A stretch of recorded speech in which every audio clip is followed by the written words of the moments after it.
Hello friends, welcome to Testing Shala YouTube channel. In this video, I will be talking about complete white box testing. I will be discussing what are the interview questions they might ask you whenever you are attending any interview. So I will be providing in detailed questions and answers.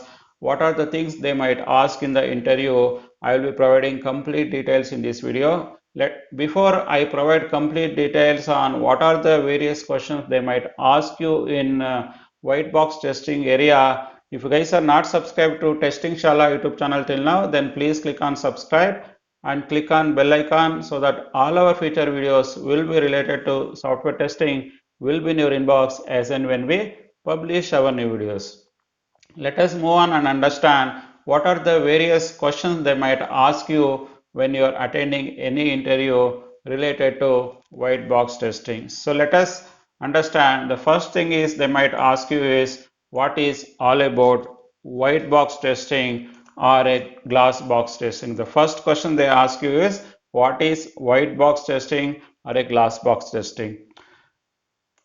The basic funda is white box testing is a software testing technique. It is one of the testing techniques. You have two type of software testing is there. One is black box, another one is white box. Here we are talking about completely white box. This is also another technique. Normally here in the white box testing, we will be more focusing on internal details of an application. We will be focusing on internal details of the application, internal structure of the application, and we will be more focusing on detailed design and coding. We'll be focusing completely on internal details and we'll be completely focusing on the detailed design plus coding. So that is the main aspect, and also we'll be more worried about whatever we are trying to provide input, right? Whatever the inputs we are providing to the any code, whether we are really getting the right output or not. So we'll be completely validating as part of the white box testing or a glass box testing. So the next question is, so in order to test a white box testing, so what kind of knowledge do we really require in order to, so this question also they will ask this is a very important question. In order to test a white box testing aspects, then you should know an eye level design. So you should completely know about how the eye level design works, and you should, whenever somebody is give us any document or use case document, you should be well versed in understanding the eye level designs, and also you should have a good understanding of the detailed design. So detailed design could be coming from the use cases or it could be from any documents in that matter. Then you should be well versed in reading those documents and understanding those documents. The third is you should also have a clear understanding to create a diagram or flow of the application or flow of the code when you are trying to test for a white box testing. This is the three things you should know if you really would like to become a white box tester or if you really would like to test white box testing.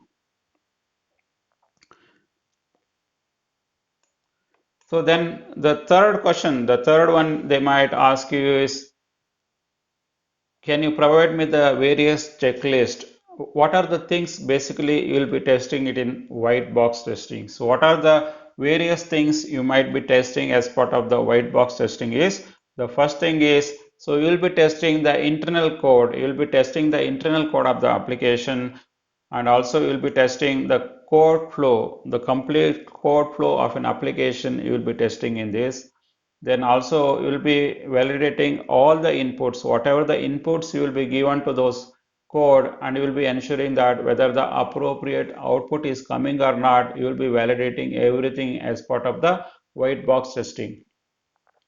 Then as part of the white box testing, you will also be validating like such as statements, loops, functions, all these aspects. Basically, programming statements, loops, functions, these are all internal to the code, internal to the program. So you will be validating the internal overall code of the program. Then you will also be validating the security aspects, because even when you would like to test anything related to security aspect, then you should go on in-depth deep diving on the code which they have written as well. So that is the basic minimum things you should need, and you should keep it as a checklist whenever you are trying to test white box testing.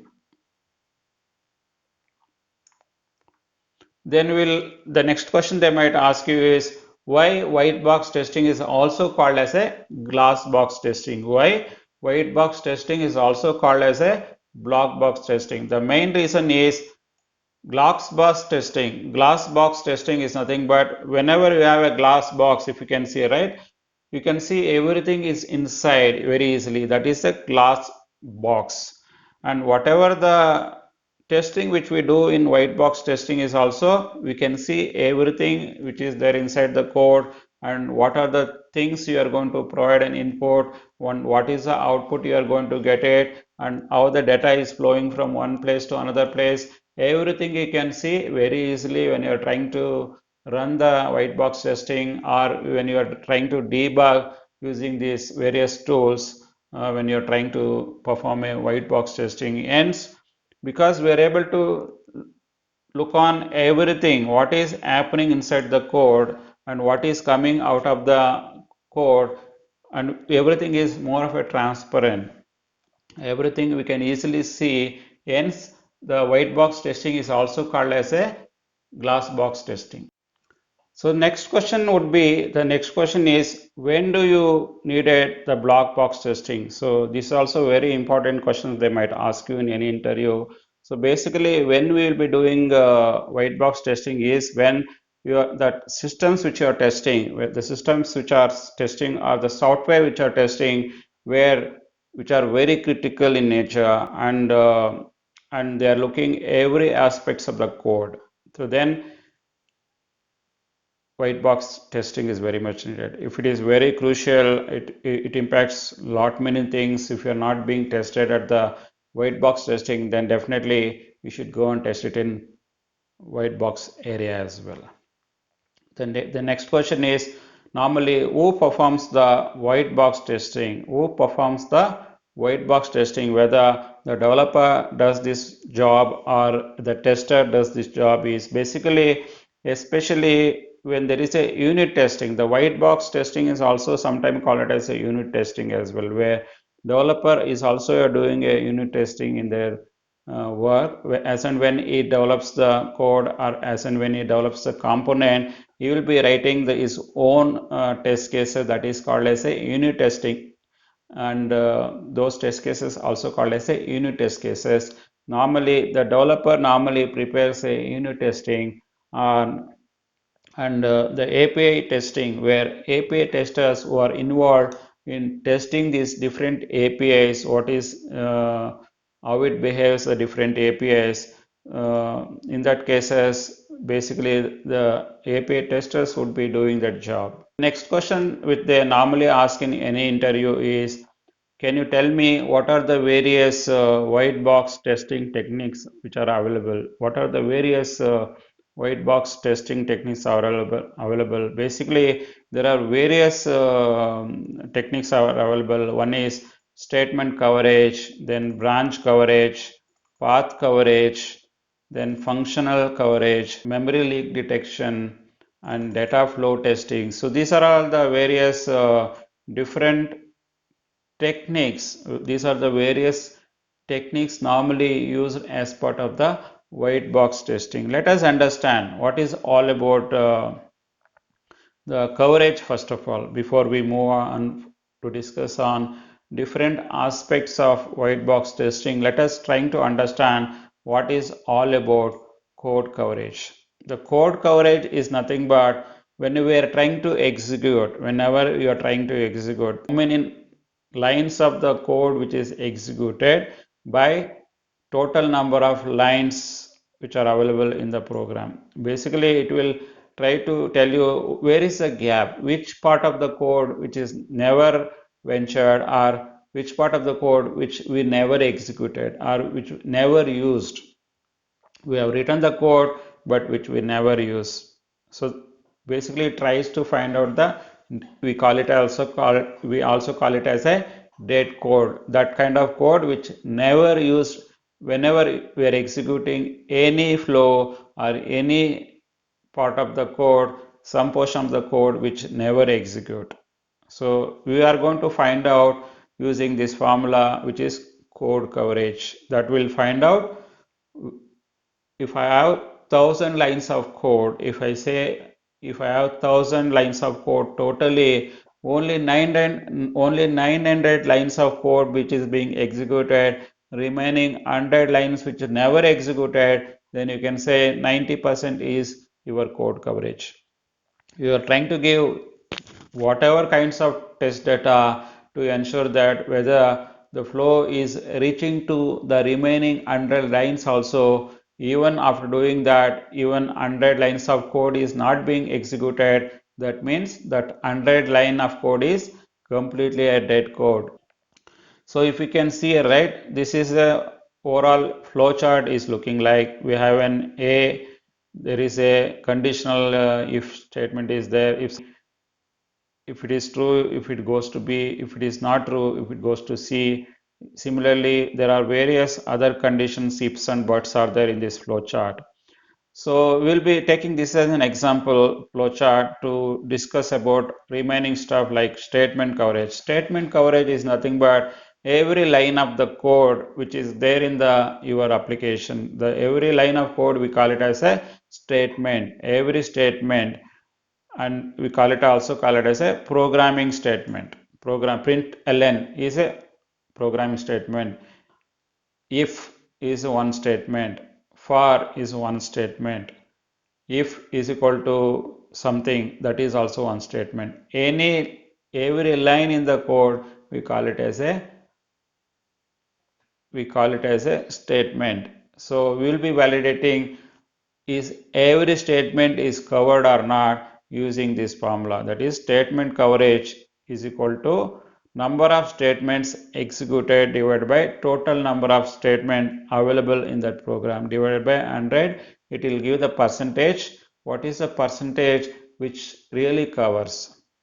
The next is the branch coverage. The branch coverage is the when there is a conditional if conditions, if else, then various conditional statements normally we use as part of the programming language, as part of the writing the program. We will be using various conditional statements, and in this kind of testing we will be validating what are the various branch coverage is there by having this formula, number of branch executed divided by total number of branches available in that program. In this similar fashion, there is also called as a path coverage. In the path coverage, we will be validating all possible paths. We will be validating all possible paths, including each statement and a branch as part of the path coverage. Then the fourth is the functional coverage. Basically, whenever you are writing a code, normally we try to reuse. We write so many functions in your program, and as part of this function coverage, we will be executing all functions which are available inside your application, and we ensure that it covers all the functions as part of this white box. And the functional coverage is validated using this formula like number of functions executed divided by total number of functions divided by 100. That's where we'll be finding the functional coverage. Then the fifth type of techniques we used in white box testing is we'll be identifying the memory leaks. This is very crucial. There are certain code, normally it throws errors like stack overflow, buffer overflow, memory leaks, where garbage collection is not done properly, various exceptions not been taken care properly. That is where we will be validating all those things using this memory leakage detection process. This is also as part of the white box testing. The next one is the data flow testing. Basically, whatever the inputs which we are trying to give, let's say a and b, this is the two values which we give for calculating a plus b. Now, whenever I am trying to give a plus b, a and b value, then it does all the calculation. A plus b, it is a addition or a subtraction or multiplication or division, then the output would be based on whatever the inputs we are given and whatever the based on the business logic, we are trying to get the output appropriately. Now, this is the overall the data flow for various business logic. What is the output we are going to get it? Everything will be validating from source to destination. This is also another testing technique which we normally use in white box testing. Then the next question normally they ask is what is cyclomatic complexity? This would be a very important question they ask in any interview. What is cyclomatic complexity? Basically, this is also a software matrix. This is also a cycle. This matrix we also call it as a software matrix. Basically, this is to determine the complexity of the program. The cyclomatic complexity normally to validate what is the complexity of the programming we have written.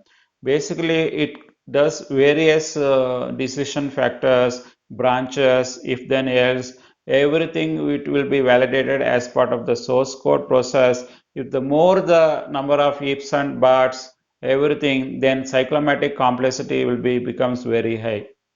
The more the cyclomatic complexity is high, then the code would be very complex in that matter. So normally people recommends to have lesser complex code. If the more complex code, then we should be able to make it simple as much as possible using this cyclomatic complexity methods. We'll be calculating, then we'll try to optimize your code, we'll try to make it simple your code as much as possible. Then the next question normally they would ask in any interview is why do we really require cyclomatic complexity? Why we are keeping so much importance for this is basically to make the code complexity to validate whether the code is really complex or not. Once you identify that your code is complex, then we have to try to make it simple. So that is the main purpose we are trying to use cyclomatic complexity. And also this is also makes use of to determine how many test cases which we may require, which how many test cases which we may require to test this code. To validate that also we'll be using cyclomatic complexity. Then the next thing normally people will ask in the interview, can you name few white box testing technique tools? What are the various tools which we use as part of the white box testing tools? Now, I have just given few open source tools which you can name in your interview. One is JUnit, which is a completely a free source tool, open source tool. This is for Java program which we can use by software tester.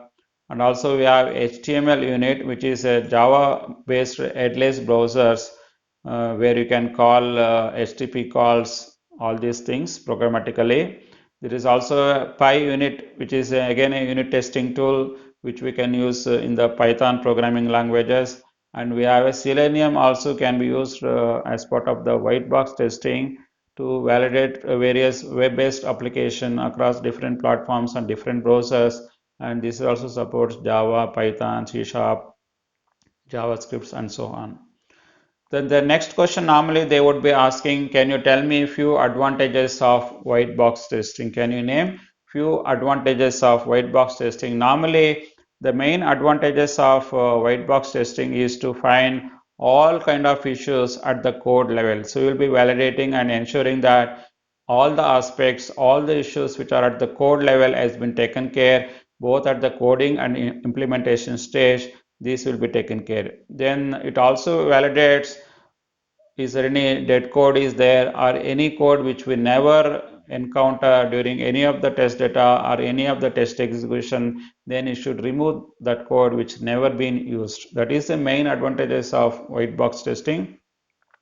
Then what are the disadvantages of white box testing means in order to perform a white box testing, the developer should be well versed in good coding skills and he should be very well versed in the programming. That means normally the programmers were a little expensive in that matter highly impossible to do white box testing just using a manual testing. Here we have to depend on certain automated tools and automated tools also certain tools are little expensive in order to perform white box testing. and here, as I said earlier, the coding skills also required to perform white box testing. At least till now, I am able to give you complete details on white box or glass box testing. What are the various questions they might ask you for your interview? What are the things they might ask you for white box testing? I am hoping this video was very useful for you guys, and I am hoping you guys got clear idea what are the things they might ask you for you any interview when you're attending, which is related to white box testing.